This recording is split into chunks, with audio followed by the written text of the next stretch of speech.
No, Or I was about to say, I'm just like, kidding.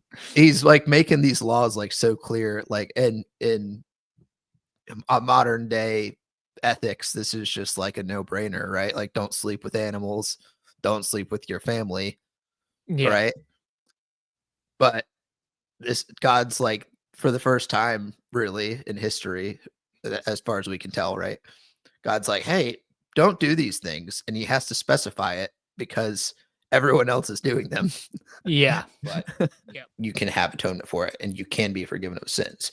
It's the precursor of what Jesus is coming to do without all the ritual, without all the blood sacrifices and everything, because Right. Jesus is the ultimate blood sacrifice, right? So Mhm. that's like the whole point of like this law that like keeps getting spit out is, hey, I want you to live in alignment with me, so that way we can do great things, and like you have the free. But yeah, we didn't make it to church, but we did watch church on the live stream. So we always do that if we can't make it. Yeah, I typically do that, but I woke up late, so I also did make it, but instead I just have been putzing around all morning, just Yeah. doing nothing. I mean, it's raining out. It's just like gloomy day. I woke up, it was raining. It's been raining nonstop all day long. Like, I'm in Yeah. sweatpants. It's like nice cozy day just to do nothing. It's the Sabbath, dude. Yeah. Yeah. So it feels kind of good. Relax, get in the word, feel even better, you know? Right. Exactly. I'll be honest. There was like a moment, like right before I called you, where I was like, man, I don't want to read. Like, I don't want to Yeah. do this study. But Yeah, I'm feeling then I out of was it like, today. Yeah. yeah, I know. And I think that's what it was for me too. But then I was like, now we got to do it. So that's why I called you. Gotta do it. Yeah. Yeah, we And got to get in we the haven't word, read man. Old Testament in a few weeks too, so it'll be good to get back in it. Yeah, absolutely. So I can Even take if it it is away. Leviticus. Yeah. All right, I can take it away. Do you All want right, to hold on. Let present me, the thing? yeah, Yeah. there we go. All right. So let me format this real quick. Okay. Leviticus 18, unlawful sexual relations. And the Lord spoke to Moses, saying, speak to the people of Israel and say to them, I am the Lord your God.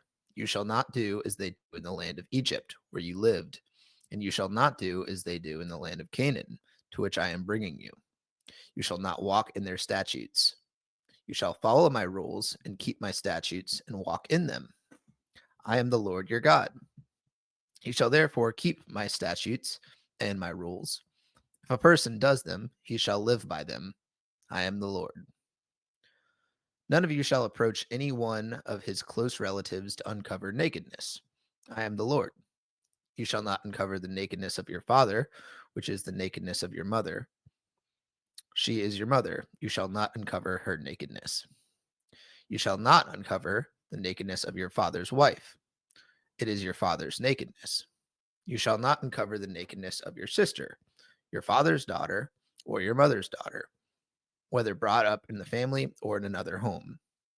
You shall not uncover the nakedness of your son's daughters or your daughter's daughter, for their nakedness is your own nakedness. You shall not uncover the nakedness of your father's wife's daughter, brought up in your father's family, since she is your sister. You shall not uncover the nakedness of your father's sister. She is your father's relative.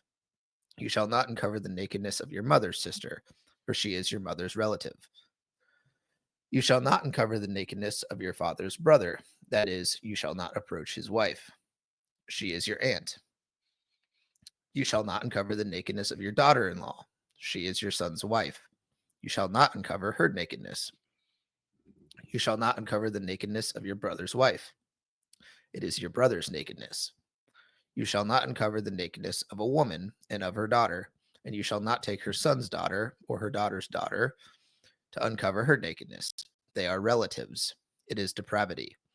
And you shall not take a woman as a rival wife to her sister, uncovering her nakedness while her sister is still alive. You shall not approach a woman to uncover her nakedness while she is in her menstrual uncleanliness. And you shall not lie sexually with your neighbor's wife, and so make yourself unclean with her. You shall not give any of your children to offer them to Moloch, and so profane the name of your God. I am the Lord. You shall not lie with a male as with a woman.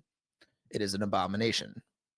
And you shall not lie with any animal and make yourself unclean with it. Neither shall any woman give herself to an animal to lie with it. It is perversion. Do not make yourselves unclean by any of these things, for by all these nations I am driving out before you have become unclean. And the land became unclean, so that I punished its iniquity, and the land vomited out its inhabitants. But you shall keep my statutes and my rules, and do none of these abominations, either the native or the stranger who sojourns among you. For the people of the land who were before you did all these abominations, so that the land became unclean. Lest the land vomit you out when you make it unclean, as it has vomited out the nation that was before you. For everyone who does any of these abominations, the person who does them shall be cut off from among their people. So keep my charge never to practice any of these abominable customs that were practiced before you, and never to make yourselves unclean by them. I am the Lord your God.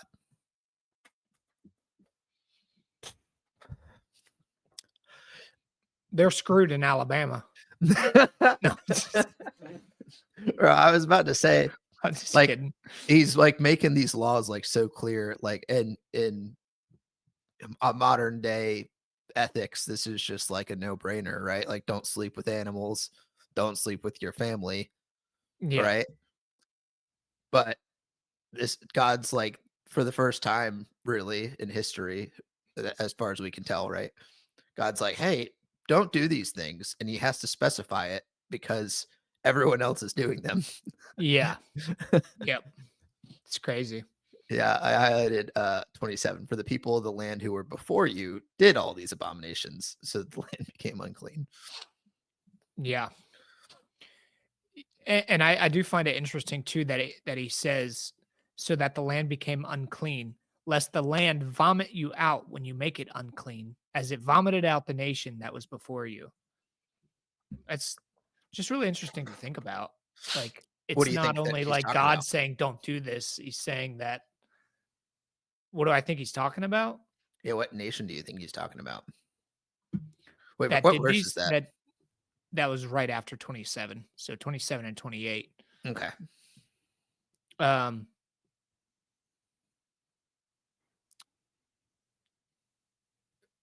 so you're asking like what do I think he's talking about as far as the land vomiting the people out? Yeah, and then also who was before them, as it vomited out the nation that was before you. I mean, he's talking about Canaan and stuff like that, right? That's what I thought he was referring to. You shall not do as they do in the land of Egypt. You shall not do as they do in the land of Canaan. Right. But those people are still there. Right. I don't know.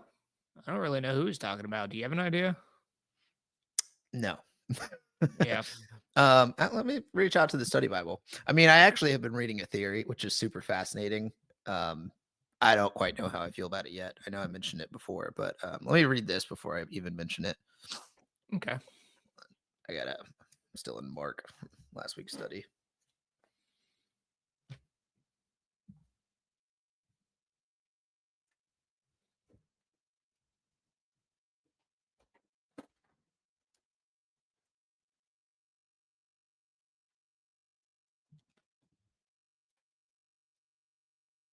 Let's see, what is that? 18 and 28. Yeah, 27 and 28. Well, that's unfortunate. No, it just loops it all together. Yeah, doesn't really go into detail about who was before. Well, let's But think. I see it as literally like the land like forcing people out or killing them. Right. It's kind of how I see like the land vomiting you out. Like it's going to force you out one way, or you're leaving one way or another, right? I agree. Well, let's see. Let's think about the history before this time, at least of what we've read in the Old Testament. We've had because we've only read through Genesis and Exodus at this point, right? Right. So Genesis, no one was really forced out of their lands. Well, Uh, I mean, God did kill everyone with a flood, though, besides Noah and his family. right. He killed They everyone with were the flood. So I'm assuming maybe it would be something along that line. Um, and then he destroyed Sodom and Gomorrah. right. And then in Exodus, it just jumps, what is it, like 400 years into the future after I that? can't remember exactly, but probably something like that. Right. Well, it's a new generation of Israel and Egyptians and everything, right? Right. So we don't really get any of the story between that this 400 years too much, other than like they prospered in Egypt. The Israelites prospered in Egypt, so we don't really have much to go on there, right? So it's just kind of speculation, Yeah. other than it could possibly be the flood. Another thing I've been reading about is this idea called the pre-Adamic age, and it's Hmm. the uh, theory that before Adam there was a time uh, that was inhabited. The Earth was inhabited, and Adam is like the restart. And there's areas throughout Scripture where it kind of alludes to this being the case. Like We can, inhabited by like human like figures or something. yeah, Okay. or it So doesn't they necessarily clarify human, to be honest, right, right. Okay. but But it yes, would by well, I mean, that would something, make sense because before Adam and Eve were created, he created all the animals and vegetation and all that stuff first, right? right? Hmm. So that makes sense. And like the order of events makes sense. Right. I mean, and oddly enough, like we could do a whole episode on this, and I would actually kind of like to, but I want to gather way more information on it before I Yeah, even start talking ideally. about it fully. Yeah. But like even in Genesis 1, let me just pull it up. So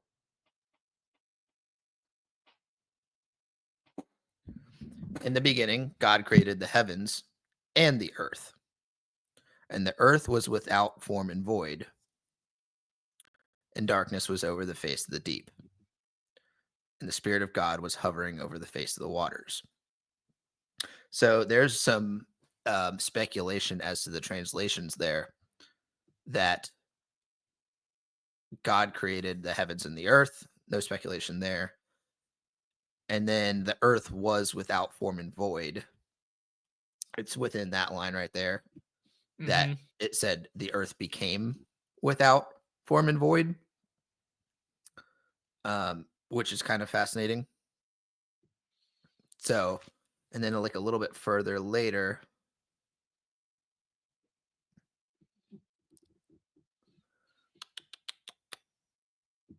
see if I can find it real quick.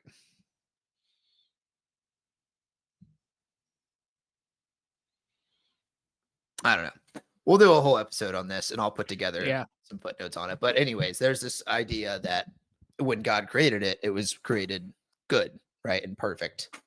And then the earth became imperfect. And for whatever reason, there was a great destruction. And then within that time frame, then came Adam. Mm. So, just a theory. I don't believe in it. I've only ever heard of it like the recently.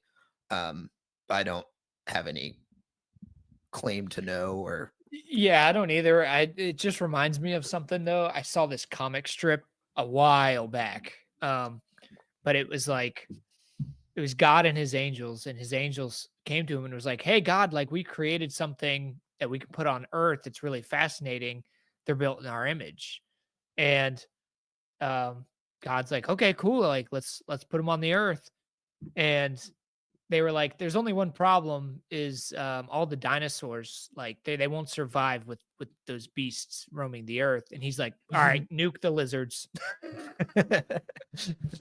So, it kinda reminds me of that, like, maybe, like, the time of the dinosaurs, which could be dragons, but we can dive into that later. Right. Um, so since, like, we weren't able to survive with dinosaurs on the earth, he was like, "Take those out, let's start a new type of life." Right. So that could kinda tie into that theory as well. Yeah, it's super fascinating. I've been again, we'll have to do a whole podcast on this one. Like I'll put together a bunch of footnotes so I can try my best to strongman their argument um and you know put it together because it's definitely a fascinating concept and I'm not Yeah, absolutely. above thinking that it's a possibility. you know I don't think there's anything Yeah. wrong with that, like. No, I don't either. It's at least fun to think about in the Right, least, right? exactly. So Yeah. But it is fascinating because like the what they use is like little like one-liner text like this to kind of justify it. It's like, right. "Lest the land vomit you out, um, when you make it unclean as it vomited out the nation that was before you." Who's it talking about? That's true. He could be You know? talking about just a species that was before humankind. Um, I don't know. It's really interesting to think about. Yeah. Or the flood. I mean, in this case, the flood would make the most sense, right? Right. Yeah, that's what I'm thinking too, because there's like Nephilim roaming the earth and all kinds of stuff at that time, right? So God wanted a pure bloodline, which I believe he was just talking about like a human bloodline, Right. something that came directly from him, not angels doing Right. the or And fallen angels doing and the things again, that they did. even that's like a pretty big speculation, right? Oh yeah, yeah. Right, because it's like, I've watched a crap load of debates on, like, why God would commit genocide in, what is it, Samuel, I think? And, like, no one in the debates ever brings up the fact that they might be from giant bloodlines because it would just discredit them so quickly. But Yeah. then, like, you get into, like, the people who are, like, really, really getting into the word, and they're like, "It was Nephilim bloodlines, and they were going around and killing all the Nephilim," like, you never see I that mean, get brought up in, like, but intellectual to be debate. right, yeah, and it's hard because we don't really have that many documents to back that up, right? Right, And it's right. like, Well, it's who theory. Yeah, right, exactly. So, but I mean, you read like things from like the Dead Sea Scrolls, which are historical documents that clearly talk about that stuff. But it's well, like, they're uh, it, historical documents, but it's the like, line how do of, we know is it it wasn't just a myth? story? Yeah, Right? exactly. Because I mean, like, the Epic of Gilgamesh was in there, in the Dead Sea Scrolls, and that's a story all about giants, Right, or right. 2 giants in specific. But I think when you start to implement that stuff personally, this is my own belief, is when you start to implement that stuff about the Nephilim giants, fallen angels, the gods, like the Egyptian gods who had like animal heads but human bodies, Yep, all that stuff, it honestly starts to piece together so much. so much. Like it I makes so totally much agree. sense. Like instead of having gaps, it's like, okay, let's just entertain these theories. And when you do that, I think it makes everything line up a lot better. I agree. You Well, know it what I takes mean? all the stories and histories and mythologies of the entire world in our entire Right. lifetime, it makes it make sense. Exactly. It's Like, because why would where we have so many other religions like Greek mythology and Norse mythology and stuff like right, that? the Like, where would pantheons of that gods, come yeah. from? Yeah, where would that come from? People aren't just going to be like, okay, let's just come up with this story and then it spreads all over the world like that. Like that had to Right, be some real stuff that people were seeing in right. order for it to be a religion. Yeah, see, I was, a fascinating thing that I was listening to. I listened to a debate between Jordan Peterson and Richard Dawkins, the other Okay. day. Very fascinating debate. You should listen to it if you get the chance. It's only like an hour and a half. Okay. But do you know who Richard Dawkins is? I know. I don't. He's a famous, I would say, like, scientist is the right word, Okay. um, but thinker, just in general, um, Okay. known for being, like, very atheist. Okay. Um, Is he like a philosopher type of person? Or he's more based on, like, science and stuff like that? More based on science, yeah. Okay, So, okay. like, it was really funny because the whole conversation was funny because, Peterson, he's, like, so, like, well, if you think about it, really, what does believe mean? Right, yeah, Like he he he really dives dives deep, it. man. Right. And he's always talking about like, the metaphorical and like using iconography and like stuff like that to kind of justify uh, a way to learn about all this kind of stuff. So he's explaining, Peterson is explaining to Dawkins how essentially the stories of what go on in the Bible is now directly correlating to like the study in psychology and how there's direct parallels, and that wow, if we would have just listened to the stories in the Bible, we could have had this advancement so much sooner in psychology, because Mm, this is actually lining up exactly with what we're learning is the best, like, I guess, wow, quote unquote cure. interesting. Um, and he was trying to get Dawkins to see that and say, you know, like, hey, if you took this and applied it to your studies, I think you would get somewhere like pretty quick, because I've read your book. Like Peterson was like, I read your book, and he was equating all this stuff. He's like, it was really fascinating when I was reading your book. I was like, oh wow, look, there's a direct parallel in the stories of like the Bible of all this. But Dawkins didn't want to hear it. He's like, I'm not interested in dragons, Jordan. But he just like didn't want to give him any line of credence. And then Dawkins refuted back with like, do you believe that Jesus was born of like a virgin? And Jordan wouldn't just say yes or no. He'd be like, well, like it's fascinating. Go into But a whole explanation. right, because like, he's essentially just trying to pigeonhole him into just discrediting the whole of Christianity, right? Because like Right. if he says yes, then he's someone who believes that something that's scientifically impossible can happen, and now his intellectualism, I guess, quote unquote, is now uh Like like discredited, discredited. basically. Yeah, Yeah. exactly. Or if he says no, then he goes, good, because that can't possibly happen. Therefore, everything doesn't, like, it's not true. The whole story's not true, right? Right, So it's right. like he's kind of getting stuck in between a rock and a hard place. But the essence that Jordan was arguing in that back and forth there was more so the fact that regardless of whether or not it did happen is irrelevant to Jordan, because he's like, if it did, great. If it didn't, great. But the fundamental truth that is being portrayed in the stories is the most important thing, and it like is scratching something at a surface that is like undeniably like uh profound. Mhm. you Yeah. know so it's like, if it does happen, like okay, if it didn't happen, okay, it was still written thousands and thousands of years ago, and it gives us this profound knowledge that is like great knowledge that is still keeping up with minds today. Yeah. So he was like, doesn't really matter. And I kind of am on that same line of thought, to be honest. Like, I personally believe this stuff did happen, but if it didn't, it's still portraying the knowledge that comes across. You know what I mean? Mhm. Yeah. So I don't know. It's a fascinating concept to think about. Yeah, it is. Well, ready to move on? Yeah, let's do it. All right. Leviticus Don't sleep with your 19. cousins. Sorry. Yeah. The Lord is holy. You know what's ironic is I didn't even see God say anything about your cousins. He did. He did. I know aunt and uncle and stuff like that, but I Yeah, didn't well, I see think he you. went as far as to go to like the daughter of your aunt or something like that. Oh, okay. He Okay. got into it. Maybe he didn't, but it was like, Which is interesting because you you look trying back to, you at want to sleep with your cousin, Bryce? no, but I'm saying Yeah, actually is didn't say anything about a cousin. hold on, hold on, hold on. All right. No, I think because like when you look back at it was in who was it that went with their cousin? Wasn't it Jacob? It was Israel who like wed Rachel, who is his cousin, Right. and that's like Jacob was God's chosen person. Well, Like he Rachel renamed wasn't him Jacob's Israel. cousin, I don't think. Yeah, it had to have been because he went into his uncle's house and it was his daughter.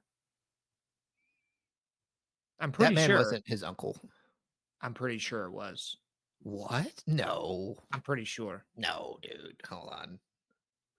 I can't remember his name, but who was it? It was Rachel and was it Leah?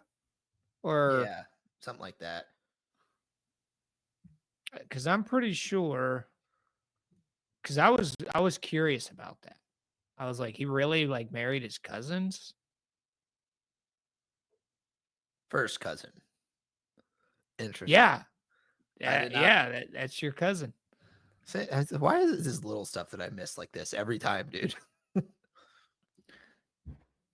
So that's why I was like, I didn't think he mentioned it in the last one. Hold on, let me She was back the up. second daughter of Laban, Rebecca's Right. brother, making Jacob her first cousin. Yep. Huh. Well, I mean, So it in this says sense, though, like Adam and Eve, if you go off of just like the fundamental idea that they were the only ones on Earth, then they would have had to sleep with it. Like their kids would have had to sleep with each other. If you go right. off of that idea, I don't think it really clarifies that, but Well, yeah, it's because it's like Noah and his descendants. Like they would have had relations with siblings, right? right, Because it was who was it? It was Noah and his wife, and then his either son or daughter and whoever they married. I can't remember, but I'm pretty sure that like when you really look at it that detailed, you're like, okay, some incest had to happen here, right. right? You'd Yeah, think, somewhere along the lines. Yeah. right? The question, I guess, really becomes was it permitted then, right? Because at this point, really seems to be the first time God's like, yo, I don't want you to do this anymore. Right. Yeah. See, it goes from you shall not uncover the nakedness of your father's sister, your mother's sister, your father's brother, or his wife, because she is your aunt. And then it goes to you shall not uncover the nakedness of your daughter in law, who's your son's wife. You shall not uncover the nakedness of your brother's wife and their children. So it actually doesn't even say anything about cousins as far as what I'm seeing. Huh. So All that's the people I just wanted are to happy, right? I I just wanted to point that out because And, it's interesting. Like you and, read these stories from the Old Testament, and you're like, they married their cousins? Like that's kind of weird, man. yeah.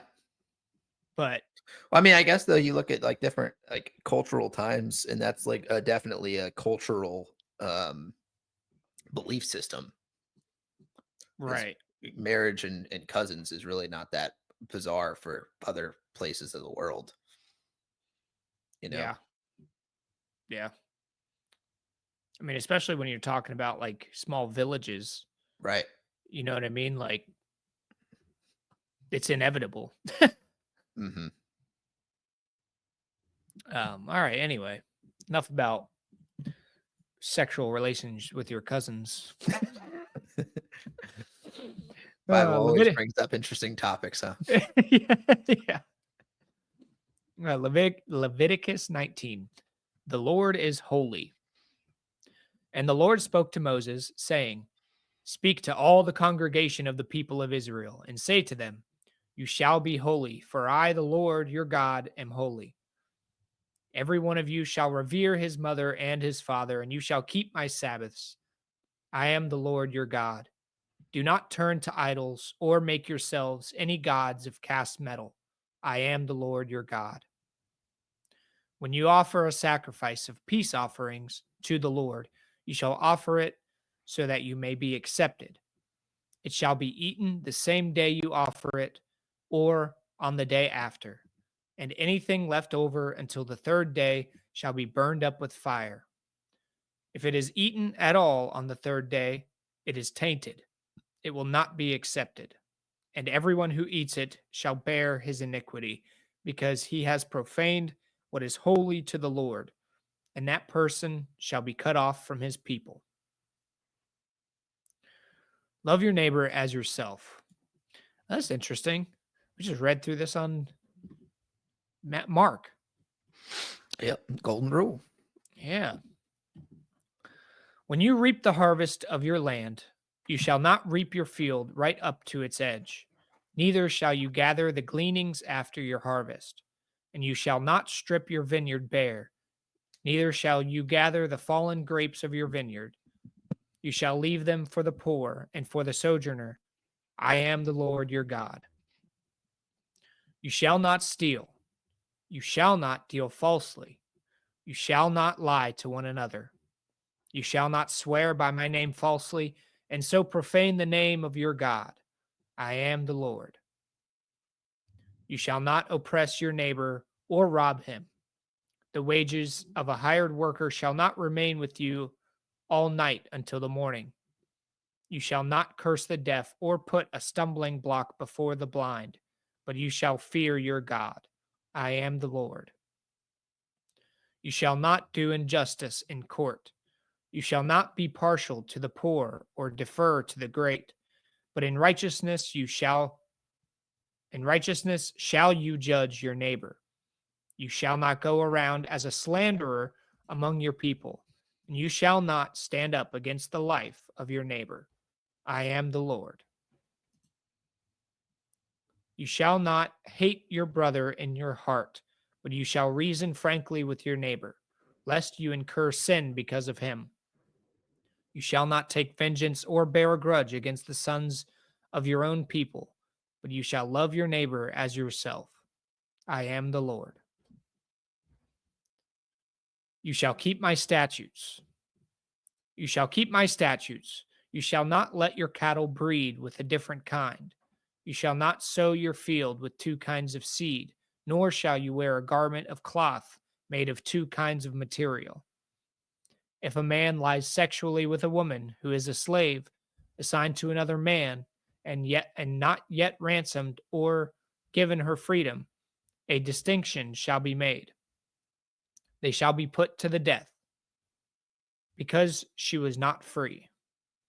But he shall bring his compensation to the Lord to the entrance of the tent of meeting, a ram for a guilt offering, and the priest shall make atonement for him with the ram of the guilt offering before the Lord for his sin that he has committed, and he shall be forgiven for the sin that he has committed. When you come into the land and plant any kind of tree for food, then you shall regard its fruit as forbidden. 3 years it shall be forbidden to you. It must not be eaten. And in the 4th year, all its fruit shall be holy, an offering of praise to the Lord. But in the 5th year you may eat. But in the 5th year you may eat of its fruit to increase its yield for you. I am the Lord your God. You shall not eat any flesh with the blood in it. You shall not interpret omens or tell fortunes. You shall not round off the hair on your temples or mar the edges of your beard. You shall not make any cuts on your body for the dead or tattoo yourselves. I am the Lord. Do not profane your daughter by making her a prostitute, lest the land fall into prostitution and the land become full of depravity. You shall keep my Sabbaths and reverence my sanctuary. I am the Lord. Do not turn to mediums or necromancers. Do not seek them out, and so make yourselves unclean by them. I am the Lord your God. You shall stand up before the gray head and honor the face of an old man, and you shall fear your God. I am the Lord.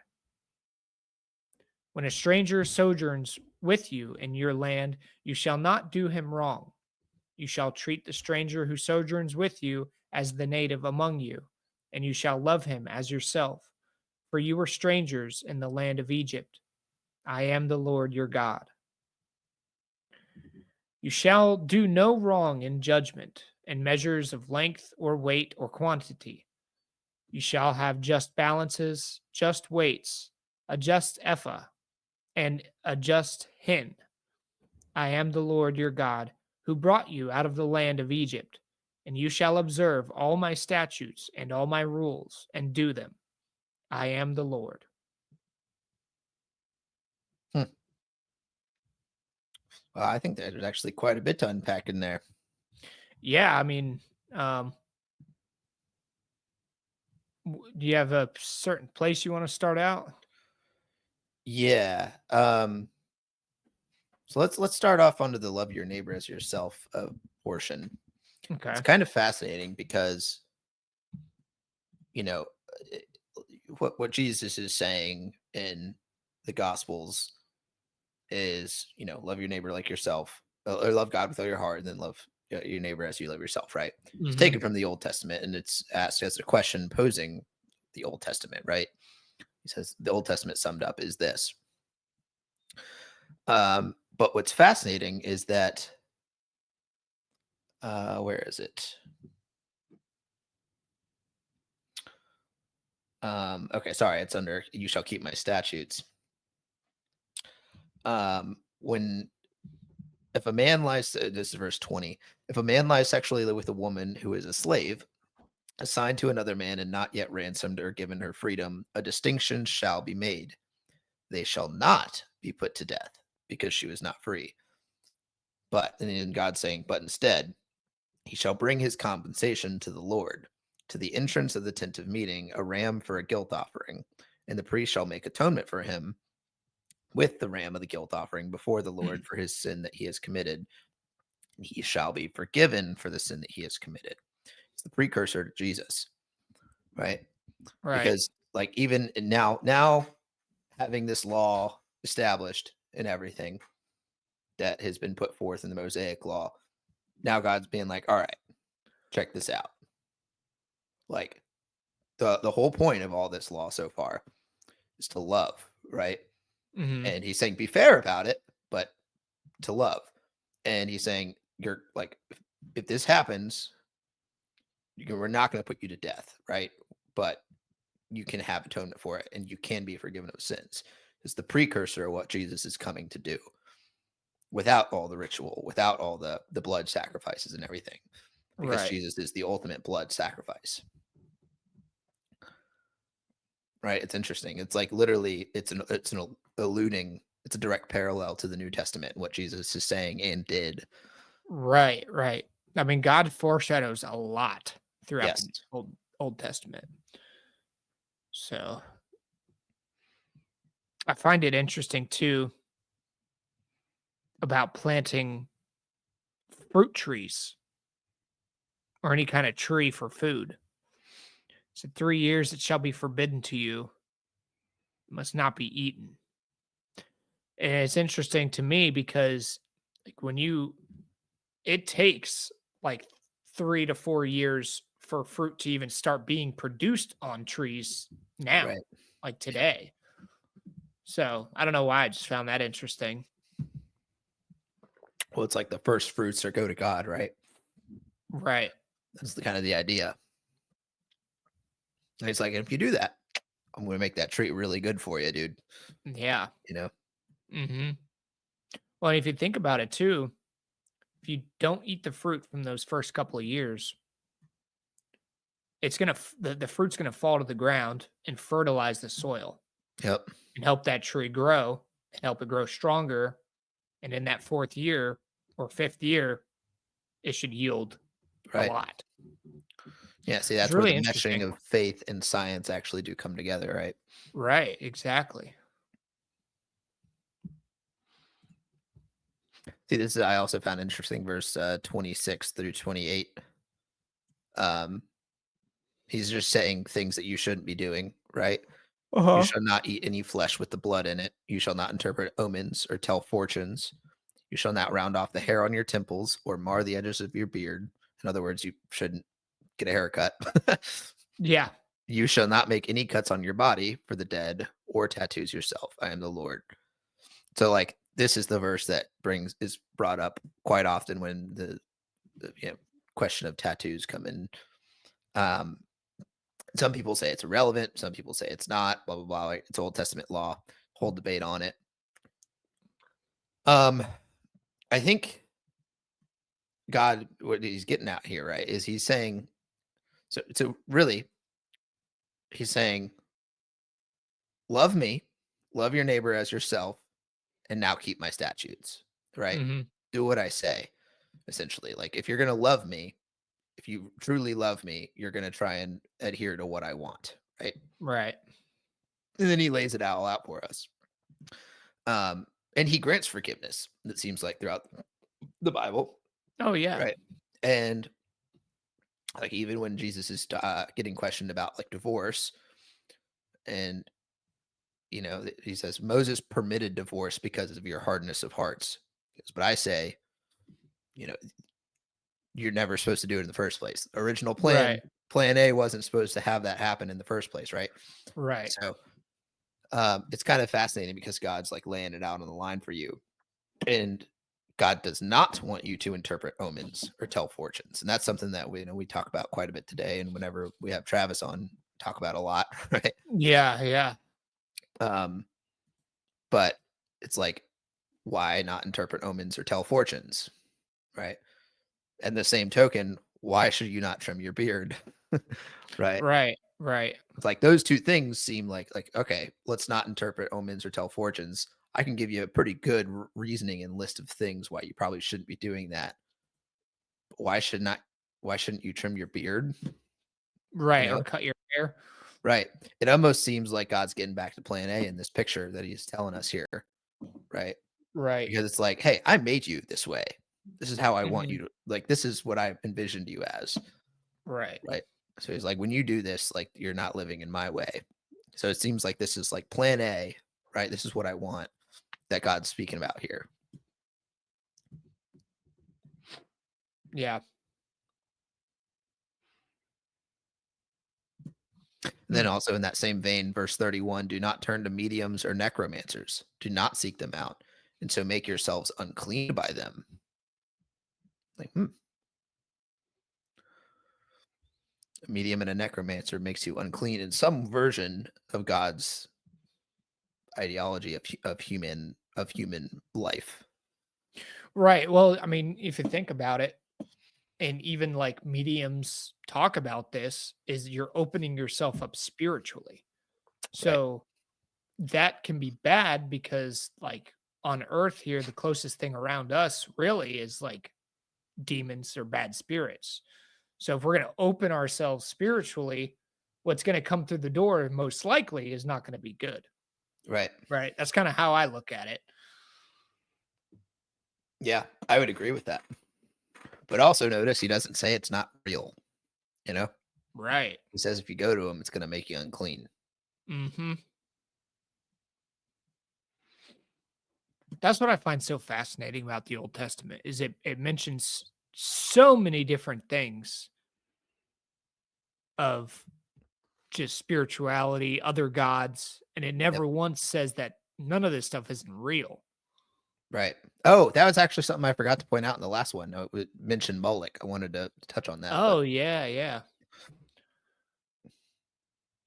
What did you want to touch on with Moloch? sacrificing babies. Yeah, Full I on mean that's Alex Jones moment. They're sacrificing babies to Moloch. well, I mean, think about it. If he told us not to do this during this time in the Old Testament, is Right. Moloch? Is Moloch didn't just disappear, right? Well, so there again, there's Moloch's a fallen theories. angel, right? Don't know. So, I mean, that's the idea anyway, I Right. believe. Yeah, that's Um, that's a theory that you know of some sort of hierarchy in the Bible. You know, somehow he's fallen. We know that if it's a it's real, gotta entity. be. If Moloch is a real entity, then he's some sort of fallen entity. We know that for a fact, right? Right.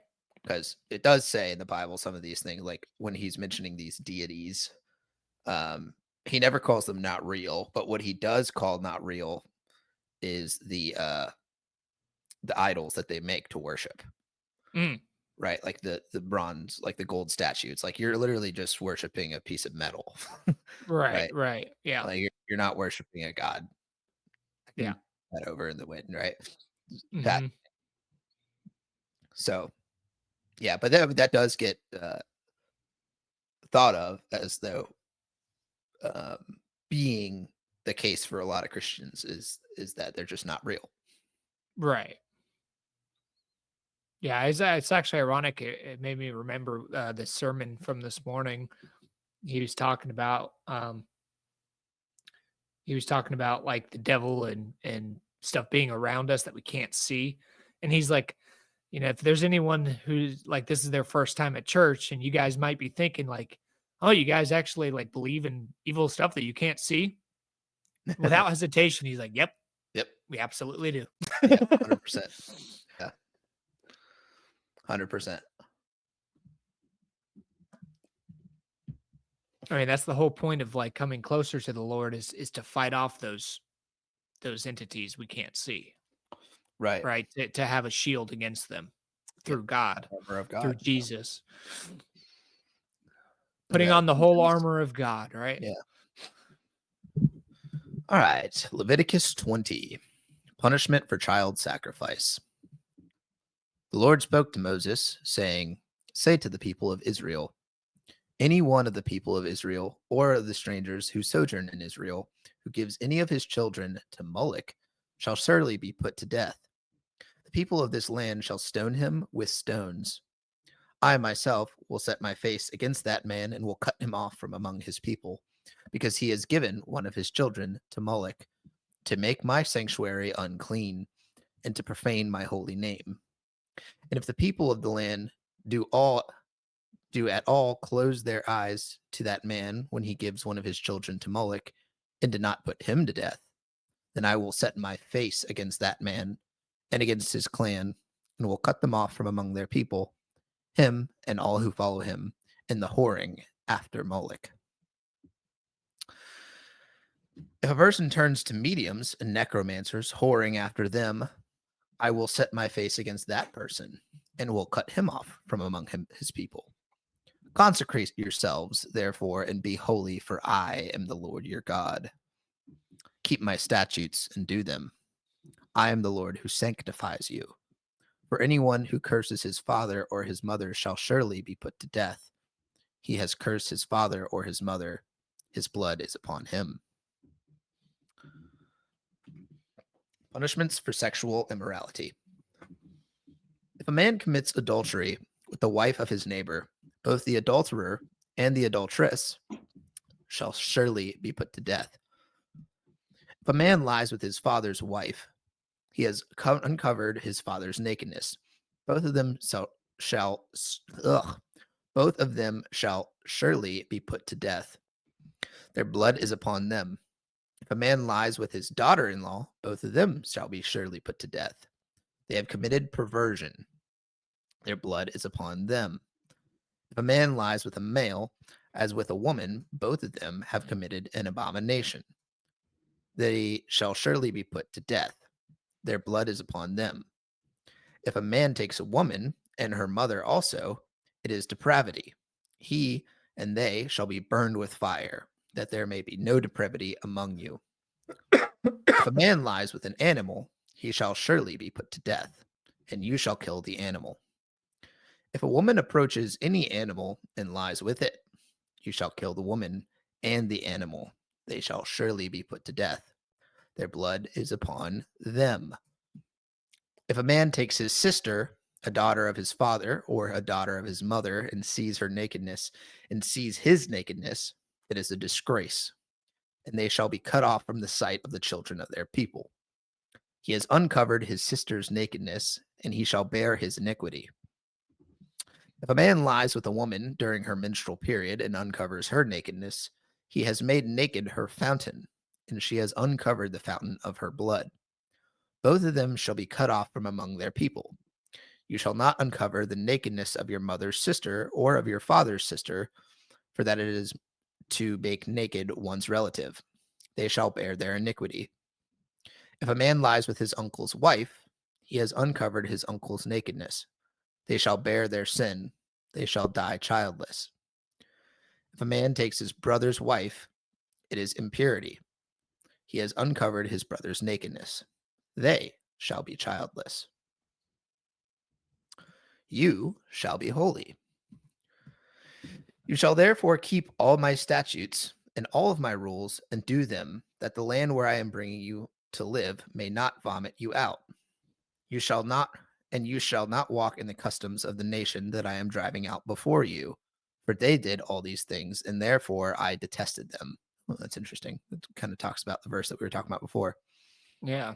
But I have said to you, you shall inherit their land, and I will give it to you to possess a land flowing with milk and honey.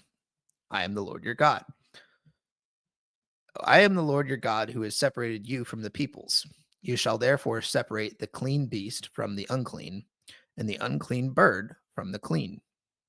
You shall not make yourselves detestable by beast or by bird or by anything which the ground crawls, which I have set apart for you to hold unclean. You shall be holy to me, for I, the Lord, am holy, and have separated you from the peoples that you should be mine. A man or a woman who is a medium or a necromancer shall surely be put to death. They shall be stoned with stones. Their blood shall be upon them. I want to circle back to verse 21. If a man takes his brother's wife, it is impurity. He has uncovered his brother's nakedness. They shall be childless. This kind of reminds me of when the Pharisees were arguing with Jesus about, like, oh, if the oldest brother has a wife, but he dies before they have children, and then the second brother takes her as his wife, and then so on and so forth. It went through like 7 brothers or something like that. Ridiculous. Mm-hmm. It's interesting that they brought that up because didn't they reference scripture somewhere saying that, like, that's what the Lord said to do? Like, if your brother has a wife, but he dies and they don't have children, then it's your responsibility to take her as a wife. I thought that's what they were mentioning before, and that's why this Yeah. kind of reminded me of that. Right. I believe Um, we've already read through that part, if I'm not mistaken. we definitely read through it in, well, I think it's both in Matthew and in Mark. No, I think we've It's read through that in mentioned. the Old Testament. Oh, really? Yeah. I don't remember where. It's Yeah, also been a while since we've read through the Old Testament, I want to look this up. Um, how would I describe that? Bible. which verse are the If Pharisees referring to when brother yeah. dies,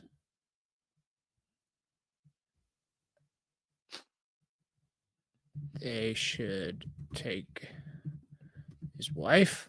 Let me see. Uh, Deuteronomy 25:5. Okay, so we're not quite there yet.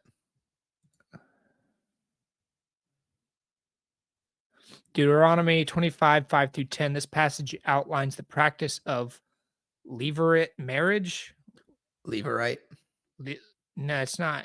It's like Levirate. Levirate or Levi. That's the only thing that makes sense. I don't know what that means. Practice of this marriage, stating that if brothers live together and one dies without a son, the widow should not marry outside the family.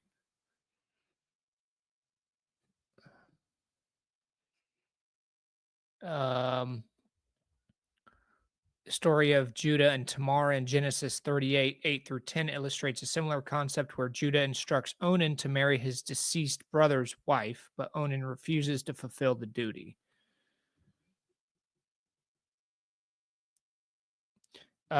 Teacher, Moses wrote for us that if a man's brother dies and leaves a wife but leaves no child, the man must take the widow and raise up offspring for his brother. Okay. So I think the Pharisees were kind of twisting it then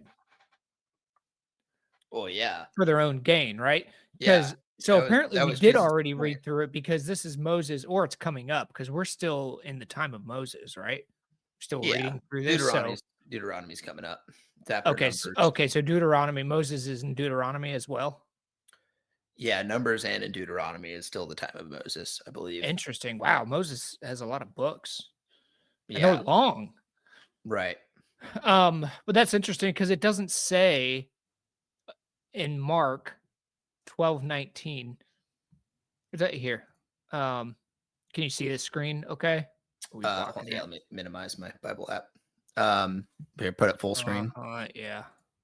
Yeah. So, yeah, teacher Moses wrote for us that if a man's brother dies and leaves his wife but leaves no child, the man must take the widow and raise up. And leaves no child, the man must take the widow and raise up offspring for his brother. Okay, interesting. I don't know. I guess we'll just have to unpack that more when we get to Deuteronomy, where that's explained. Because that it's weird. Because that may be one of those times where, because God tells us pretty clearly here, like you should not take your brother's wife. It's impurity. Right. But then it changes down the road, so it may have been like the hardness of hearts kind of situation where he's like, fine, like if that's really what you guys want to do, then whatever. Like, Right. Well, it also is in this case, I don't believe mentioning the passing away of. So I think it's like if they're still alive doing these things, like that would be like, a crude example of me oh going and like yeah, sleeping with Bailey or yeah, something. You know what I mean? right, right, Like that would be vastly different than like if you were dead and then right, then, like I like raised your kids or something. yeah. You know That what I makes mean? sense. Yeah, that makes That's a pretty sense. stark difference, I would say. Yeah, because it doesn't say here in this verse like that the brother's dead. It's just saying don't sleep with your brother's wife, Right. basically. Yes. Interesting. Okay. Yeah, and I would say this whole verse and context is saying the same thing. It's just like don't go sleep around with like this parameter of people. Right. Yeah, there's restrictions on this stuff. Which yeah, it's basically like your family. Right. Even those married in, they're your family. Like Right. you like your brother made a covenant with this woman, she's technically your sister. Right. Okay. That makes sense. I just wanted to I'm glad we kind of cleared that up because I was like confused for a minute. Right. Verse 23 here. I highlighted it. It says, and this is the thing that I actually mentioned when I was reading. It says, and you shall not walk in the customs of the nation that I am driving out before you, for they did all these things, and therefore I detested them. And right before that, he also makes the vomit out a comment again. So it goes to reason that the verse Right. we read where we talked about like the pre-Adamic stuff or whatever Mm, is referring to the Egyptians and the Canaanites here. right. Right. So he's saying Yeah, I'm just don't do what they were doing. Like that's right, why God brought them out of that land because his people were surrounded by things that they shouldn't be doing, right. And up to right? this To point, free them. Egypt hasn't been driven out of their land, right? The Israelites were driven out of Egypt. It's quite the opposite, right? Right, But right. the Canaanites are about to be driven out of their land. That's what God is Mhm. promising them. He's saying, I'm going to give you this land over to them. Even though the Canaanites are there right now, don't worry about it. I'm gonna take Yeah, care of them. yeah. It is just interesting that he says that, like, the land will vomit them out, and he doesn't specifically say, like, "I'm going to drive them out." Like, but there's other verses where he does say that, right? Um, Well, yeah, but yeah, then that I if you am also driving out before you. Yeah, so he's saying right, here that he's gonna drive them out, but then he's saying right before that, the land is gonna vomit them out. right. So Well, I don't so know, it's just an interesting distinction, like, it between the is. 2.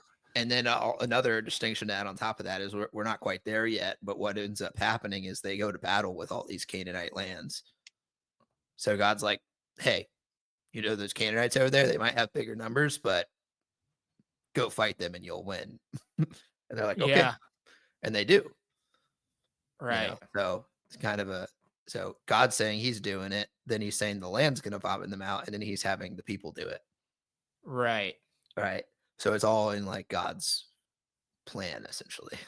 Well, it kinda makes me think it's something I wanna talk about, which we'll have to dive a lot deeper into on another podcast, hmm is, what was his name? Kit Atwater on the Sean Ryan show, that whole conversation.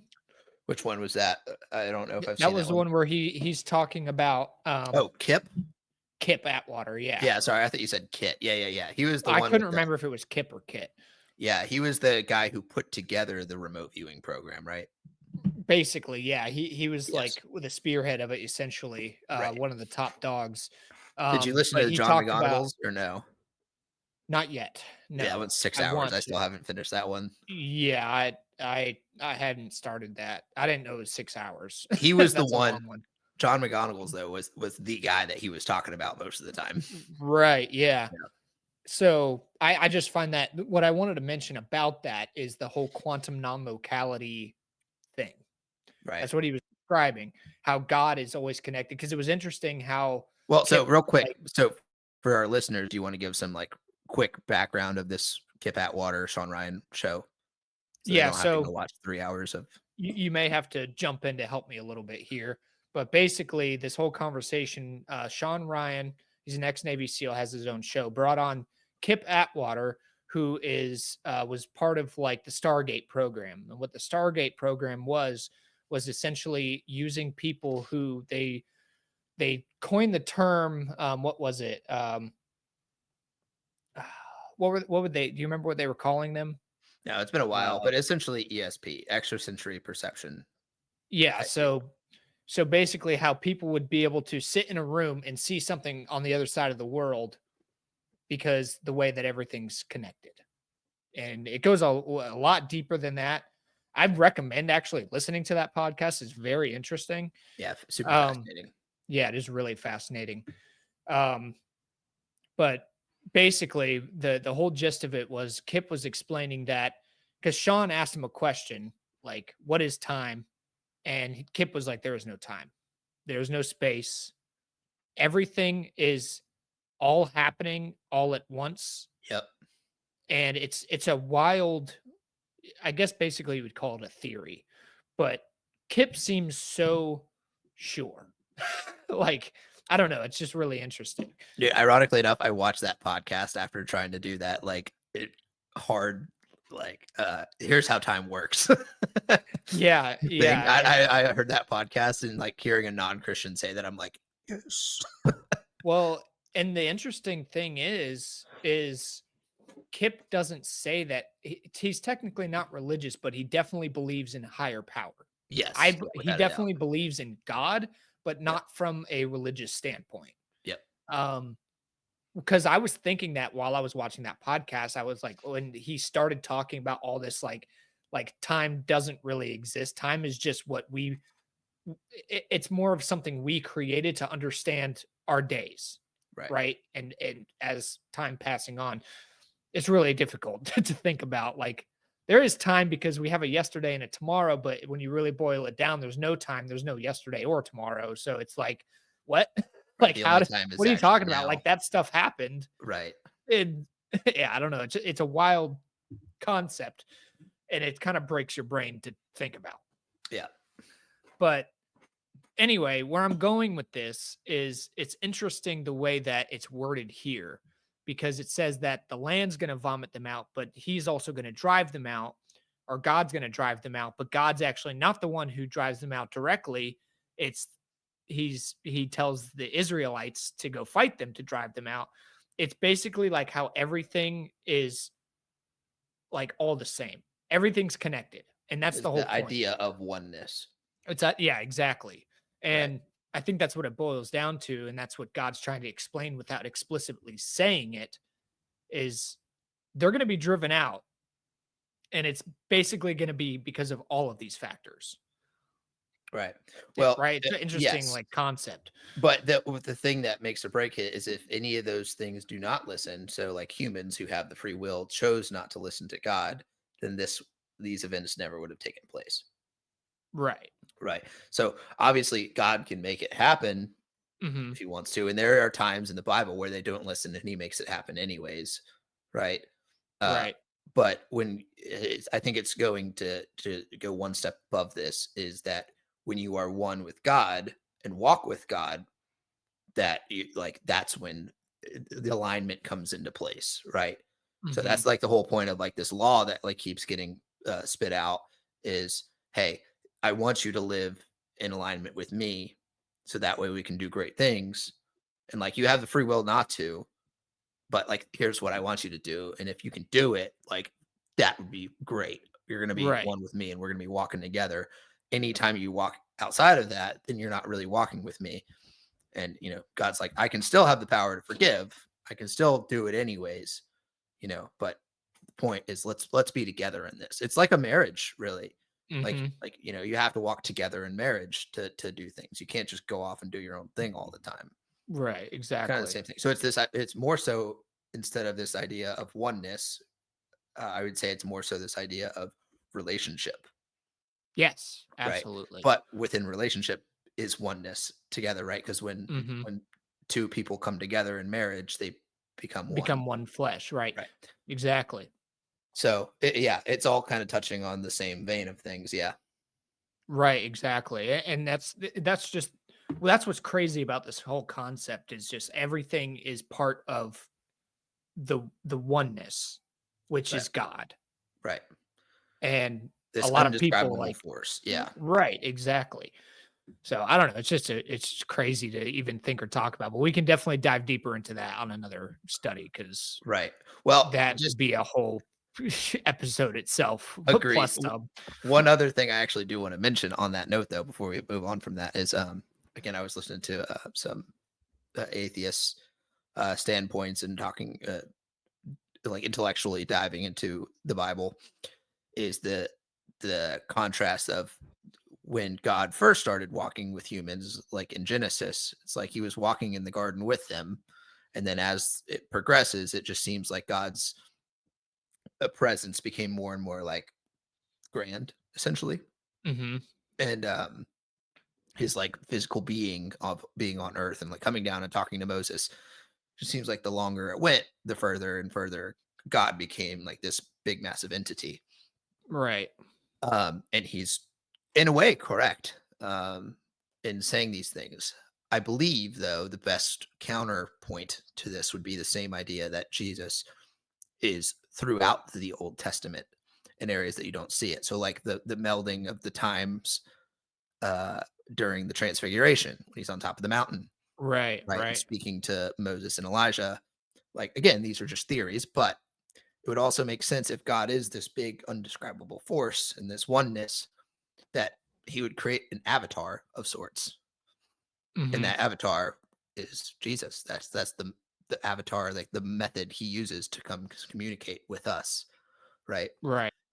And what's interesting is when he sent Jesus in as a human at the beginning of the New Testament, that was the beginning of the actual human birth of Jesus. So before this, like Jesus was still the avatar, he was still the spirit of God Mhm. coming in and intervening throughout history and speaking to these people and giving them commandments because he is God, right? Right. But the coming of Jesus in the New Testament is the actual human birth. It's like full human coming into play, not just his avatar. Right, Kind of an exactly. interesting theory. Yeah, I wanted to pull up something that helped me understand it a little bit better. Which I don't know if I can find it on Google here really quick. Let me see. Father, Son, Holy Spirit is God. Okay, yeah. So I found it here. Which let's see. We'll just share just that. So you see this little trigram, this triangle here. Yep. This helped me understand it a little bit better when I saw this. Is like the Father is not the Holy Spirit. He is not the Son. The Son is not either one of them, but they are all God. They are all connected.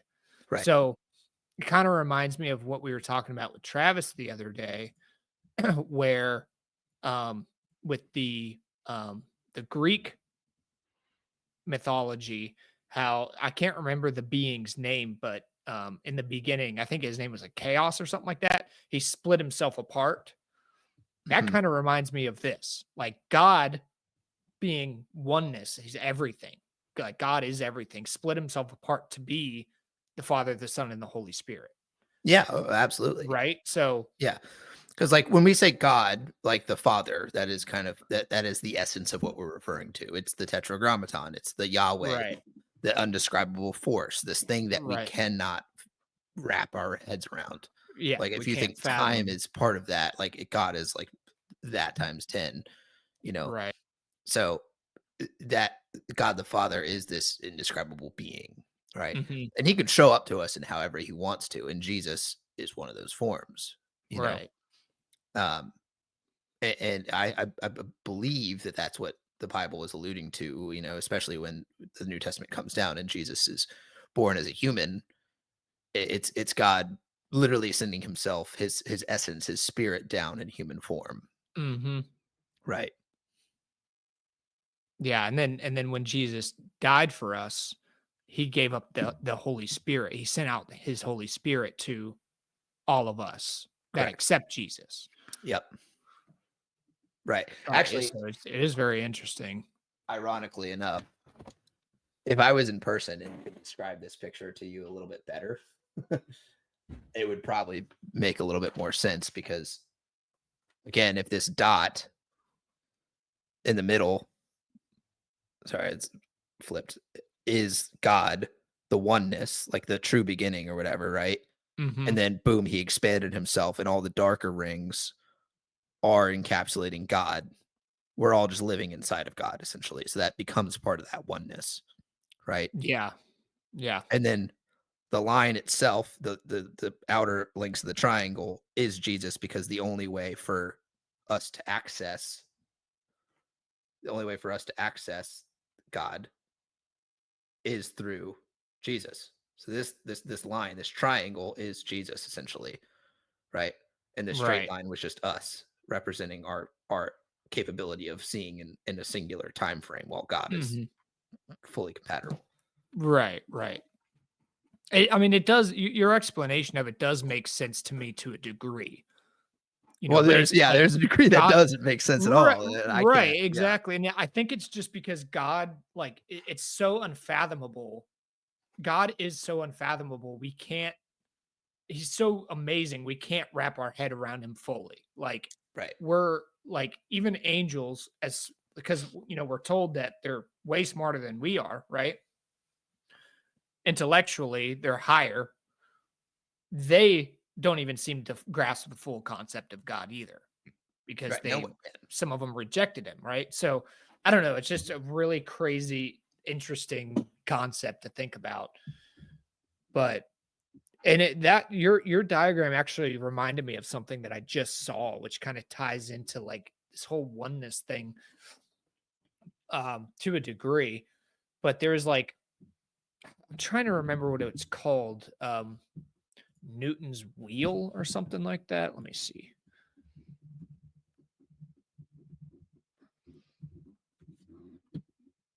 Uh Maybe it wasn't Newton. Um I'm trying to remember what it's called. Hold on. Let me look something up real quick, cuz I googled it the other day. Oh, right here. No, that's quantum non-locality. Crap. Anyway, it was. I'll try to explain it the best I can. Basically, it's this wheel. You have a big wheel and a small wheel. When you roll the wheel across a plane from one point to another, you draw a line on the wheel and you roll it. That's how you get the circumference, right? The whole Yep. circle of the wheel. You take the smaller wheel, you do the same thing. It's a smaller circumference. The interesting thing is when you put the wheels together and you line up both the lines, when you roll it, the smaller wheel it stops on the longest circumference. It's so hard to explain, but it basically has to do with infinity. Um, there's an infinite amount of numbers. So when you think about and this is probably gonna make absolutely no sense, but Well, hold on. Let me get a better concept of the wheel being next to each other. When hold you're on, saying that the wheels are next to each other, are you saying they're both laying on like on the ground, so you have the smaller wheel butting up to the bigger wheel like this, or like they're no, on an axle, so so like one's in the middle? their central points are together. You So put the like the smaller so wheel like in the center of the bigger wheel. okay, it's the center. Okay, so it would be like an axle sticking through the middle of them. Okay, Basically, yeah. Um, let me see if I can. because I watched a YouTube video the other day, and I would love to remember what the frick it's called, of course. Um, Probably just pulled it up on Google. I can't Here, remember what it was called. I'm gonna go grab a water. See if you can find that Yeah, in the meantime, and yeah, then that's we'll fine. we'll come back, Yeah. resuming the recording. All right. It's called Aristotle's wheel paradox. And I watched this video on this lady who explained it. Um the name of her channel is Up and Atom.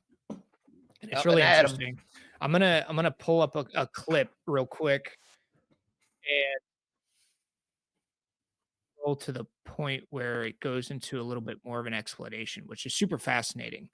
Um Actually, What was that? You just your mic went out there for a second. do you mind if we just watch some of it real quick? I may No, let's just do kind of it. skip through some of it, but um, all right. Hey there, welcome to Up and Adam. I'm Jade, and I want you to imagine that you're an ancient mathematician trying to figure out the circumference, the outer edge of this wheel.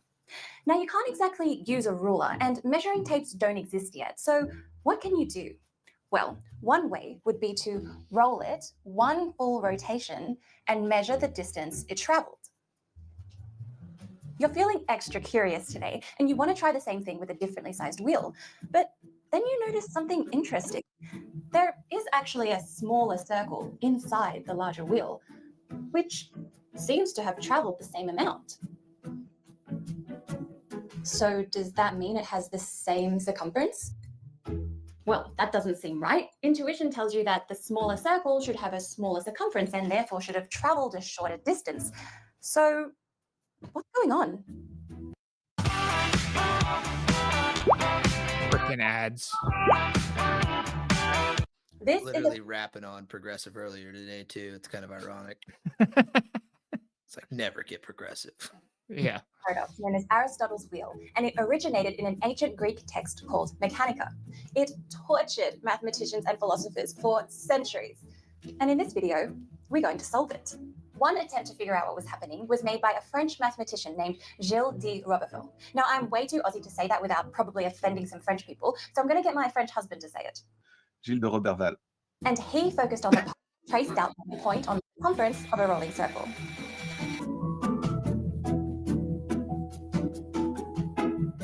This distinctive shape is called a cycloid.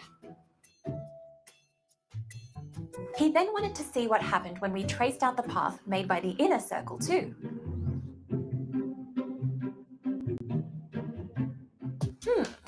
The line traced out by the smaller circle is kind of stretched out. In fact, the smaller the inner circle is, the more stretched out the path seems to get. So what does this mean? While you think about that, let's take a look at another attempt to solve the problem. This puzzle also captivated the mind of the great astronomer Galileo. And to figure out what was happening, he decided to look at a wheel made of hexagons. Just like with the circles, the wheel has a large outer hexagon and a small inner hexagon. When you roll the large hexagon, it travels a distance equal to the sum of the length of its sides, just like a circle rolls out the length of its circumference. Now, let's take a closer look at what the inner hexagon is doing. We can clearly see it lifting off the path. Even though it travels the same distance as the bigger wheel, its sides aren't touching the entire time. I wanted to make this extra clear for you guys, so we're going to mark out the track made by the wheels.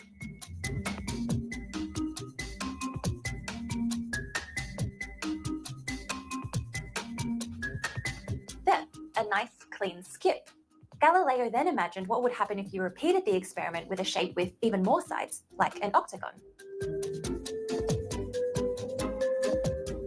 Here we see that the skips are shorter and more frequent.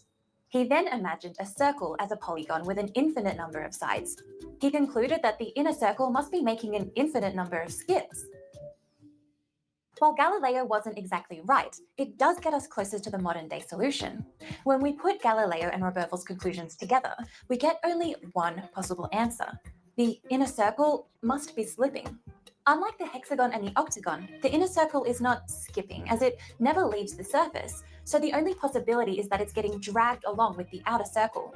This seems like a pretty simple answer, so why did it baffle some of the greatest minds of history? Well, first, this isn't how we generally think of slipping. Usually we think of it as something like this, where one point on the circle stays in contact with the path. But anytime the outer circle rotates, the inner circle rotates by the same amount. The outer circle never pauses to let the inner circle slide along to catch up. It's all happening in the same continuous rolling motion.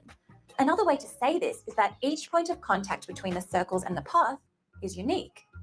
But how do two circles of different sizes both make unique points of contact with the surface through the entire rotation? Do the two circles have an equal number of points? As one scholar put it, this is where the problem begins, not where it ends. Let's talk about what it really means for one thing to be equal to another. If I have this many objects, how do I know if I have an equal number of each? Well, one way is to pair the objects together and see if there are any left over. If there aren't any left over, I have an equal number of each. This is called a one-to-one correspondence, and it was thought that if two sets of objects have a one-to-one correspondence, they're equal. Seems legit. Now let's try the same thing with circles. To simplify things, let's roll them out into their circumferences. A circle is just a rolled up line after all. Now we have what would appear to be two differently sized lines. Let's see what happens when we try to make a one-to-one correspondence between them. To make sure that we really are choosing unique points on the line, we have to make a triangle. Draw a line from the tip of the triangle through the shorter and longer line. No matter what angle the line is drawn, it will always intersect each line at a unique point. If you don't believe me, try finding a unique point on either line and drawing back up to the tip of the triangle. A unique point on one line will always correspond to a unique point on the other. So then there does exist a one-to-one correspondence between two lines of different length. This complicates our idea of what it means for two things to be equal. In fact, if we take a segment of the line, we can still draw a one-to-one correspondence between any point on the line and any segment of the line. So any segment of a line has a one-to-one correspondence with the line itself. So does this mean that all lines are equal? That even a segment of a line is the same size as the line itself? Well, actually, it's just the opposite. All of this leads to the very strange conclusion that a one-to-one correspondence does not always mean that two things are equal.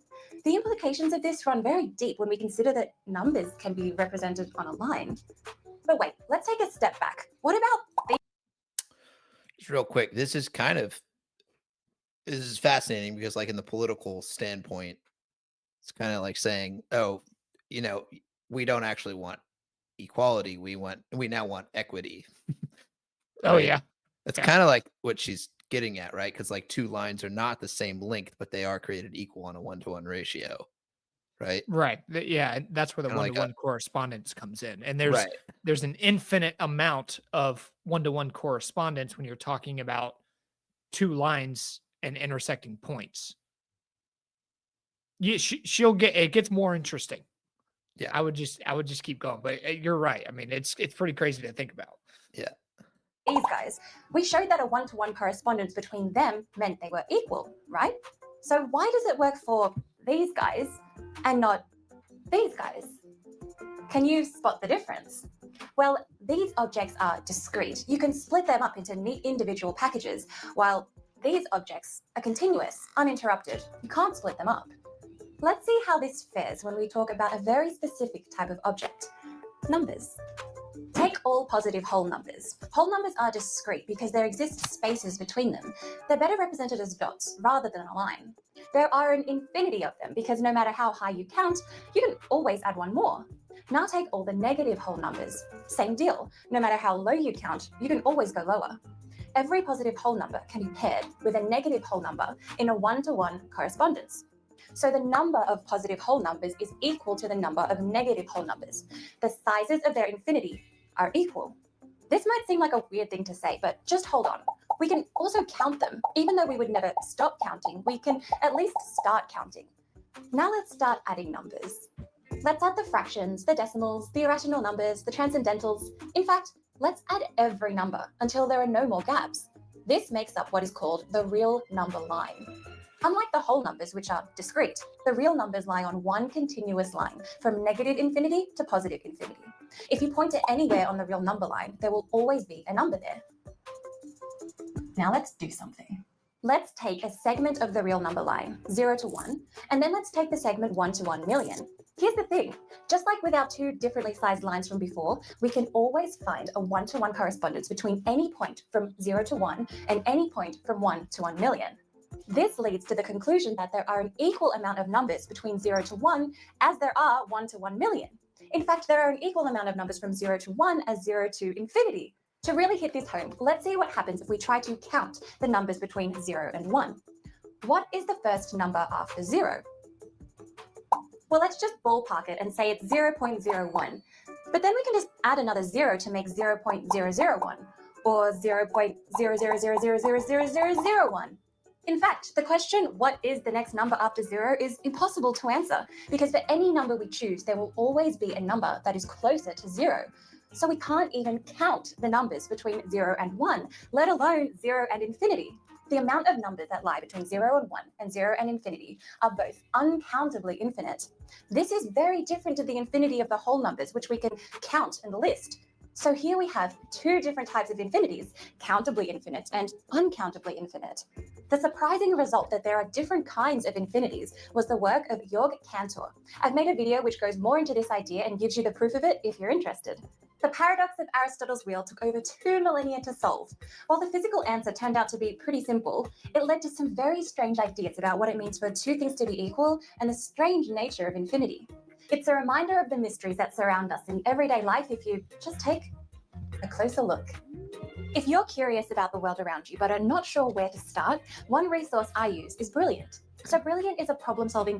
That's pretty much the end of it. Anyway, Huh. what reminded me of it was mainly the triangle. Like, in order for those lines to work, to have a one-to-one correspondence, right? You had to make a triangle and draw points from the tip of the triangle to any point on the bottom line. And it's infinite what you can do. It's infinite the amount of numbers that you can create. And to be honest, I don't even know why it reminded me of this specifically, but I guess just like God's like so amazing that it's unimaginable the amount of things that we can learn through him. And like we will never be able to understand it. And like when I first saw Aristotle's wheel, I was like what? Like, because you specifically see each wheel being rolled out, and they stop at different points because their circumference is different. But when you pair them together, they end up on the same one. There was another video I saw where it actually showed that a little bit better, but still, it's a crazy thing to think about, and it ties into infinity, everything being one. Well, the interesting thing about that is that this is really fascinating because this actually kind of dives into the Peterson-Dawkins discussion that I was telling you about, where if essentially the conclusion to that paradox, right, is that there's the uncountable infinity, or is that the word uncountable that she used? Mm-hmm. And then the countable infinity. Right. And the way that we're able to count infinity is not by actually continuing to just count and count Right. and count and count. Yeah, Right, because you that's would the just count uncountable. forever. We put a shape and a pattern to it. Mm-hmm. And that's the way that we can justify infinity in our own minds. Otherwise, it's unjustifiable, right? Right. Which is Right. exactly what God is doing here in these Mhm. metaphorical standards of teachings. Right. Is he is putting patterns and shapes to this unquantifiable thing. Right. He's giving it to us in a way that we can understand it. Yes. Right.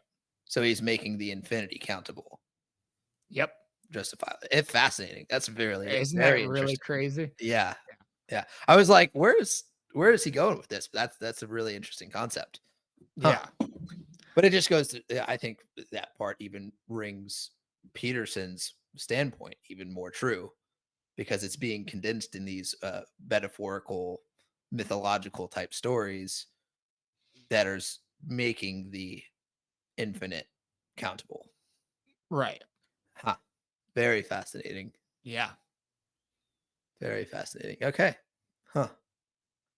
I don't really Didn't know know what you else were to gonna say get a to that. science lesson today, did you? No, I give you philosophy lessons all the time, so it's good. This is good. I like that kind of stuff. Yeah. Yeah, just learning more is always a goal. Yeah, absolutely. I think that's so interesting how just that aligns to that concept too of the science meets the mythological. Meets the faith. Yeah. Yeah. Huh. Kind of dumbfounded by that, to be honest. Dude, right when I first saw it, I was like, "What?" Like, it makes 0 sense, and that's why I looked up this video, and I was, like, just blown away because I never would have thought about it in that sense, but after all, it is just numbers. And it's Right. it's funny because we just talked about this the other day, like, God speaks to us in different ways, Right. and one of the ways that I feel like he speaks to me is through numbers. And I don't know, it's just really, really fascinating. Uh, I don't know, it's crazy. Yeah. You alright? Freaking my hair was stressing me out, and now I can't fit my freaking headphones on with this hat. Piece of crap. The struggle is real. Yeah, apparently. Everything in like this camera just it feels it's reverted, so just everything feels backwards when I'm looking at it. Trying to Yeah. use it as a landscape to That's why I turned mirrored on, because it makes it so much easier to do stuff. I know, I agree, but Like, when if I I need need to to point move at right, I can you, move right. I can figure it out. You're just Yeah, opposite. Yeah. right. But Wait, so I'm pointing at am I not pointing at you right now? no. Really? Now you're pointing at me, yeah. Interesting. That's why I have it turned off is so I can be You able to can make sure you're reference. pointing at the right people if you need to. It's funny. But it does make it way more difficult to To manage yourself on it, yeah. move. Yeah. Huh. Alright, are you ready to move on? Yeah, I mean, we're hour 40 in. How much more do you want to do? Well, let's just read one more, One more. I'm a down for that. and then the next study, we'll try to finish Leviticus. We got a little distracted here, but it was still some fascinating stuff to talk about. No, I like these side tangents. Yeah. All right, Leviticus 21. It's my lucky number. Do I know what? Yeah, you want to put it up on screen? Oh yeah. Do, do, do. There we go. Much better. All right. All right. Holiness and the Priests. And the Lord said to Moses, "Speak to the priests, the sons of Aaron, and say to them, no one shall make himself unclean for the dead among his people, except for his closest relatives, his mother, his father, his son, his daughter, his brother, or his virgin sister, who is near to him because she had no husband. For her he may make himself unclean. He shall not make himself unclean as a husband among his people, and so profane himself. They shall not make bald patches on their heads, nor shave off the edges of their beards, nor make any cuts on their body. They shall be holy to their God, and not profane the name of their God. For they offer the Lord's food offerings, the bread of their God. Therefore they shall be holy. They shall not marry a prostitute or a woman who has been defiled, neither shall they marry a woman divorced from her husband, for the priest is holy to his God. You shall sanctify him, for he offers the bread of your God. He shall be holy to you, for I, the Lord, who sanctify you, am holy. And the daughter of any priest, if she profanes herself by whoring, profanes her father. She shall be burned with fire. The priest who is chief among his brothers, on whose head the anointing oil is poured, and who has been consecrated to wear the garments, shall not let the hair of his head hang loose, nor tear his clothes. He shall not go in he shall not go into any dead bodies, nor make himself unclean, even for his father or for his mother. He shall not go out of the sanctuary, lest he profane the sanctuary of his God, for the consecration of the anointing oil of his God is on him. I am the Lord. And he shall take a wife in her virginity, a widow, or a divorced woman, or a woman who has been defiled, or a prostitute. These he shall not marry, but he shall take as his wife a virgin of his own people, that he may not profane his offspring among his people, for I am the Lord who sanctifies him. And the Lord spoke to Moses, saying, Speak to Aaron, saying, None of your offspring throughout their generations who has a blemish may approach to offer the bread of his God. For no one who has a blemish shall draw near, a man blind or lame, or one who has a mutilated face, or a limb too long, or a man who has injured foot, or an injured hand, or a hunchback, or a dwarf, or a man with a defect in his sight, or an itching disease, or scabs, or crushed testicles. That would be Look terrible. who's laughing now. I just wasn't expecting that word. No man of the offspring of Aaron, the priest, who has a blemish, shall come near to offer the Lord's food offerings. Since he has a blemish, he shall not come near to offer the bread of his God. He may eat the bread of his God, both of the most holy and of the holy things, but he shall not go through the veil or approach the altar, because he has a blemish, that he may not profane my sanctuaries. For I am the Lord who sanctifies them. So Moses spoke to Aaron and to his sons and to all the people of Israel.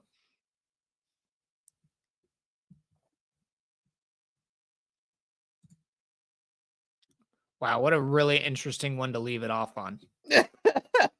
No joke. No joke. We can read another one if you want. Because I have. Chances are it's going to to be. say. I don't either. I feel like chances are it's going to be something similar on the next one. Dude, hey, we're getting there at least. So Yeah. after Leviticus is Numbers, that's a bit of a rough one. We have Deuteronomy, which is also kind of a rough one, and then we have Joshua, which we're getting there. You know. Yeah. Yeah. So we're almost through the boring stuff. Thank God. Yeah. Old law. I mean, it's up to you if you want to read the next one. What's it about? What, 22? Mm-hmm. Yeah, I'll go for it. Why not? All right. Leviticus 22. And the Lord spoke to Moses, saying, Speak to Aaron and his sons, so that they abstain from the holy things of the people of Israel, which they dedicate to me, so that they do not profane my holy name. I am the Lord. Say to them, if any one of all your offspring throughout your generations approaches the holy things that the people of Israel dedicate to the Lord while he has an uncleanliness, that person shall be cut off from my presence. I am the Lord. None of the offspring of Aaron who has a leprous disease or a discharge may eat of the holy things until he is clean. Whoever touches anything that is unclean through contact with the dead, or a man who has a mission of semen, and whoever touches a swarming thing by which he may be made unclean, or a person from whom he may take uncleanliness, whatever his uncleanness may be, the person who touches such a thing shall be unclean until the evening, and shall not eat of the holy things unless he has bathed his body in water. When the sun goes down, he shall be clean, and afterward he may eat of the holy things, because they are his food. He shall not eat what dies of itself or is torn by beast, and so make himself unclean by it. I am the Lord. They shall therefore keep my charge, lest they bear sin for it and die thereby when they profane it. I am the Lord who sanctifies them. A layperson shall not eat of a holy thing. No foreign guest of the priest or hired worker shall eat of a holy thing. But if a guest buys a slave as his property for money, the slave may eat of it, and anyone born in his house may eat of his food. If a priest's daughter marries a layman, she shall not eat of the contribution to the holy things. But if a priest's daughter is widowed or divorced and has no child and returns to her father's house, as in her youth, she may eat of her father's food. Yet no lay person shall eat of it. And if anyone eats of a holy thing unintentionally, he shall add the fifth of its value to it, and give the holy thing to the priest. They shall not profane the holy things of the people of Israel, which they contribute to the Lord, and so cause them to bear iniquity and guilt by eating their holy things. For I am the Lord who sanctifies them. Acceptable offerings. And the Lord spoke to Moses, saying, Speak to Aaron and his sons and all the people of Israel, and say to them, when any one of the house of Israel or of the sojourners in Israel presents a burnt offering as his offering for any of their vows or free will offerings that they will offer the Lord, if it is to be accepted for you, it shall be a male without blemish of the bulls or the sheep or the goats. You shall not offer anything that has a blemish for you, for it will not be acceptable for you. And when anyone offers a sacrifice of peace offerings to the Lord to fulfill a vow or as a free will offering from the herd of the flock to be accepted, it must be perfect. There shall be no blemish in it. Animals blind or disabled or mutilated or having a discharge or an itch or scabs, you shall not offer to the Lord or give them to the Lord as a food offering on the altar. You may present a bull or a lamb that has part of too long or too short of a free will offering, but for a vow offering it cannot be accepted. Any animal that it has its testicles bruised or crushed or torn or cut, you shall not offer to the Lord. You shall not do it within your land. Neither shall you offer as the bread of your God any such animals gotten from a foreigner. Since there is a blemish in them because of their mutilation, they will not be accepted for you. And the Lord spoke to Moses, saying, when an ox or a sheep or a goat is born, it shall remain 7 days with its mother, and from the 8th day on it shall be acceptable as a food offering to the Lord. But you shall not kill an ox or a sheep and her young in 1 day. And when you sacrifice a sacrifice of thanksgiving to the Lord, you shall sacrifice it so that you may be accepted. It shall be beaten on the same day. You shall leave none of it until morning. I am the Lord. So you shall keep my commandments and do them. I am the Lord. And you shall not profane my holy name, that I may be sanctified among the people of Israel. I am the Lord who sanctifies you, who brought you out of the land of Egypt to be your God. I am the Lord.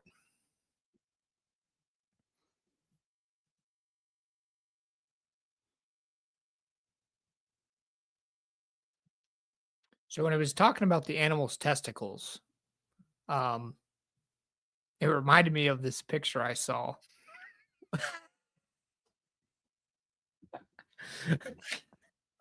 Trying to end it on a good note here. It reminded me of this picture I saw where it looked like a deer trying to jump over a fence, and its testicles got caught on the top of the fence. It Oh, got it got ripped off. you And the want to share picture, this on here? I don't want to share it. I just want to explain it. Okay, you're gonna pull it up. I'm like, No, no, no. But I was just letting you know it reminded me of this. But yeah, it's just a picture of deer testicles hanging from the fence. that's rough, dude. Yeah, Oh, awful. Poor buddy can't have any more offspring. not even a good sacrifice to the Lord, man. Oh, Yeah. just like pains me even thinking about it, you know? Yeah, right. For real. I know I saw that and I was like, oh Oh, God, there's, that must have hurt. yeah. Mm. Is this how we want to end it? Absolutely. Lord Sorry, God. guys. Yeah, sorry, everybody.